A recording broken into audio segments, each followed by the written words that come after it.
Tabernacle vivant, mes enfants bien-aimés, que la paix et la grâce soient constamment dans votre cœur et fassent de vous de parfaits chrétiens. Je suis Jésus le Maître, et je désire, par cette rencontre, vous aider à atteindre une stature spirituelle qui vous permette de me porter au monde. J'ai vécu sur la terre, et beaucoup ont pu écouter mes paroles. Beaucoup ont vu mes œuvres, beaucoup m'ont suivi et ont profité de mes dons. Mais au moment le plus crucial de ma vie mortelle, tous m'abandonnèrent. Moi, en revanche, je ne pouvais abandonner ces enfants pour lesquels j'avais assumé la nature humaine et pour qui je devais mourir en croix. J'ai institué l'Eucharistie qui devait perpétuer ma présence au cours des siècles dans le monde entier. Mais comment aurais-je parlé aux hommes? Comment aurais-je agi auprès d'eux? Avec quels moyens aurais-je continué à accomplir ces œuvres de miséricorde qui permettraient aux souffrants d'être réconfortés, aux indigents d'être secourus et à tous d'obtenir lumière et force? Voilà, mes enfants, le grand mystère d'amour qui, tout en me rendant présent dans le tabernacle, se communique à vous et vous identifie à moi, en vous permettant d'être ma parole vivante, mon évangile vivant et le prolongement de mes bras. Chacun de vous peut, dans le domaine où il vit, me faire vivre et témoigner, par ses œuvres, de ma grandeur, de ma bonté, de ma miséricorde et de ma sagesse. Mes enfants, les tabernacles où je vis réellement, à mes corps, humanité et divinité, sont fréquemment abandonnés et négligés. Le maître de maison, pour qui des temples somptueux ont été édifiés, est souvent relégué dans un coin. Parfois ce sont les décorations hors d'usage des églises qui me tiennent compagnie. Cela me peine.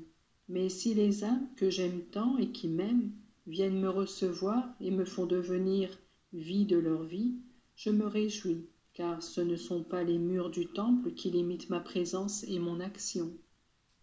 Par votre intermédiaire, j'entre dans les cœurs avec la vérité, et je deviens pour tous chemin et vie.